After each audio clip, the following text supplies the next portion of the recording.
So Cologne is up in the state of North Rhine-Westphalia, which is kind of in the middle of Germany. And in German, it's actually called Köln. And so a lot of people there actually speak a specific dialect called Kölsch, but it's mostly the older generation. And so, for instance, there's a phrase in German which is "ist immer gut gegangen," which just means it's always gone well. You know, things will work out. And in Kölsch, it's "ist immer gut gegangen," and so they basically just take the G and turn it into a Y sound. It's really interesting.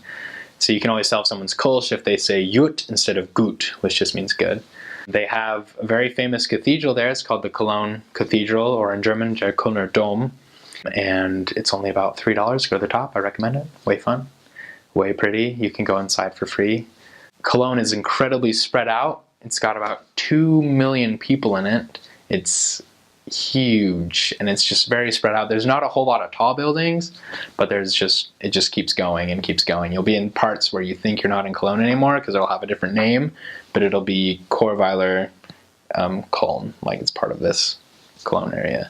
The people there are pretty diverse. A lot of the people there are very open, very different, they're a lot different than people in the South. In the South, a lot of people are more conservative, and up in Cologne, they're a little bit of everything. And they say in Kölsch, jede Ecke ist anders, which means quite literally means like every crazy is a little different, but because everybody is just really interesting there. They celebrate a huge holiday for them. It's called Fasching or Carnival, and everybody, the entire city. I wasn't there for it, unfortunately, but I've seen pictures, and I was somewhere else when it happened. But everybody, the entire town, dresses up like Halloween, and they just have this huge parade. Everyone gets wasted and drunk, but the public transportation in Cologne is humongous. You can get almost anywhere on either a streetcar or a bus, or take trains. If you ever serve in Cologne, you'll be taking a lot of trains. It takes about an hour to get anywhere, so make sure you plan ahead for that. The weather can go anywhere from really hot to pretty cold. I served there in the middle of summer, pretty much. I served there from about May until about September. And in June and July, it's just way hot. You're in this little bit of a dip right next to the river, the Rhine, which is also a pretty river. And it's just humid and hot, and then it'll rain one day and it'll be really cold, and the next day it'll be hot again, and then everything is just super humid, and then you're sitting in train cars with all these other people. Germans don't believe in air conditioning. Some places have it, but if you're lucky, but when you're sitting at home, you're just gonna kind of fry, or boil, I guess, because it's so humid. With crime in Cologne, I don't feel like there's a whole lot going on, but that's maybe because we were missionaries. You're not really allowed to own a gun in Germany, and if you are, it's incredibly controlled, so that's never really been much of a problem. There's a lot of diversity in Cologne. There's a lot of people from all over the world.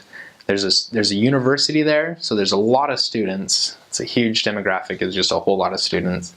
The prices there, if you're closer to the center of the city, the prices will go up because all the tourists are there. There's a lot of tourists in Cologne. They all want to see the big cathedral. They're also famous for their perfume, which is cologne from Cologne, but it's called actually Kölnisch Wasser, which just means like water from Cologne. So it's this little, I actually use it every time I shave, but pigeons, they're everywhere. Just don't kick a pigeon, because apparently there's a story where some missionary did once kick a pigeon, and someone caught it on the news. Someone took a picture of it, and it was in a newspaper, but it said Jehovah's Witness kicks pigeon. And apparently the mission president went and told them that it was actually a missionary who kicked it. We're really sorry. And the Post just said, well, we don't really care because it makes a story, so they didn't do anything. So don't kick pigeons in the wildlife of Cologne. The transportation system is pretty crazy. A lot of it all comes to the center. We had a card that covered our entire area, as well as parts of other people's areas, that we would use to travel whenever we needed to. And usually how it works is you just have it on your person, and every so often when you're sitting on the train, they'll have people come in with little kind of, I guess, either computer things or almost like a kind of ticket checkers. We just call them ticket checkers. And they'd come and be like, can I see your ticket? You just show them that. And depending on who it was, they'd either just nod or they'd scan it and make sure, and they look at it and give it back to you. And if you get caught without a ticket anywhere in Germany, it's 40 euro. So always have a ticket. And those tickets usually don't work until 9 in the morning. So if you go anywhere early, make sure you buy a ticket. The housing, I lived on the 9th floor, which is actually technically the 10th floor, because Germans, they have the earth floor is just number 1. Like, I mean, no, floor number 1 to us is floor number 0 to them, or just E, which counts as the earth floor. And then everything after that is 1 through however high the building goes. And we were on floor 9. We were actually in basically a student's residence. It was anywhere from students to old people, and we had a door that didn't close all the way in our bathroom because we had the washer outside, and then the tubes went into the bathtub from and it was just kind of funny because it just wrapped around the door. And my companion, when I walked in, he said, "Well, welcome to Cologne. We have an open door policy here." So I was just, it's pretty packed in Cologne. There's a lot of people. So there's a lot of different houses, and they usually just keep stacking them, and they're all really small compared to living here in America. Everything, I didn't know that well, I've always heard the phrase, everything's bigger in America, but then when you go to Europe, you realize why, because everything there is just small. The streets are tighter, the houses are tighter, there's a lot more used with each space because they don't have as much space to work with. And so you walk in a room and you open up one door and you have to close that door before you can open up another door, kind of a thing, depending on where you're at. And it's just always just spread out and just stacked up as high as they can.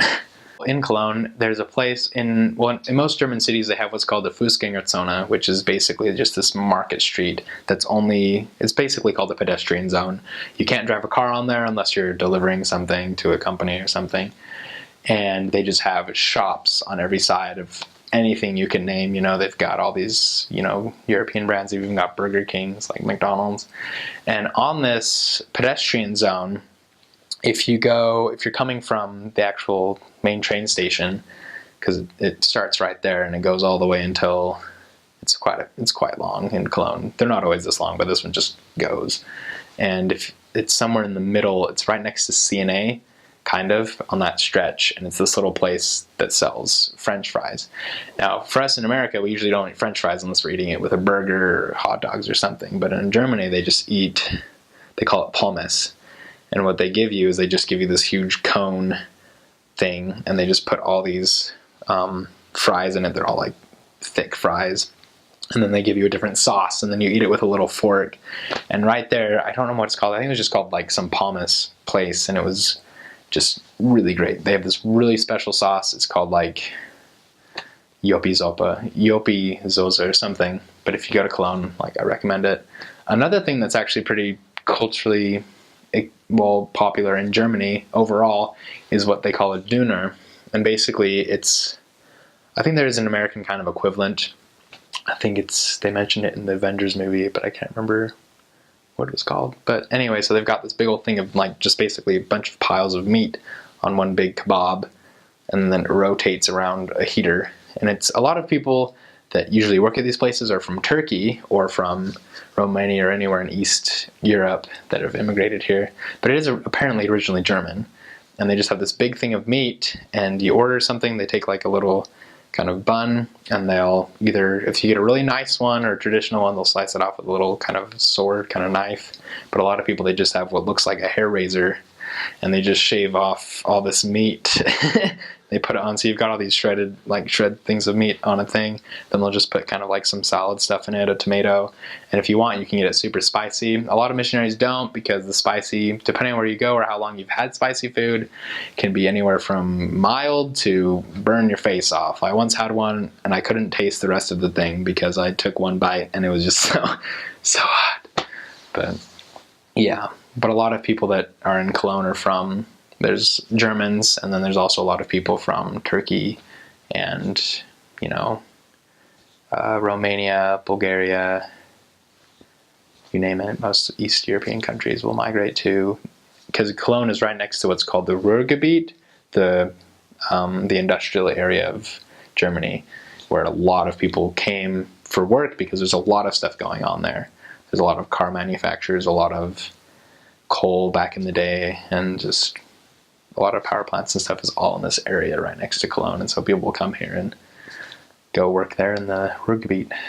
In the winter times, it's really cold, and you always want warm shoes or boots. And I bought my boots there, because because I think every winter I wore out my boots completely. So boots are important, but they have a lot of selection there. I don't know. I planned on like $100 for boots, and they're kind of expensive, but they're worth it. And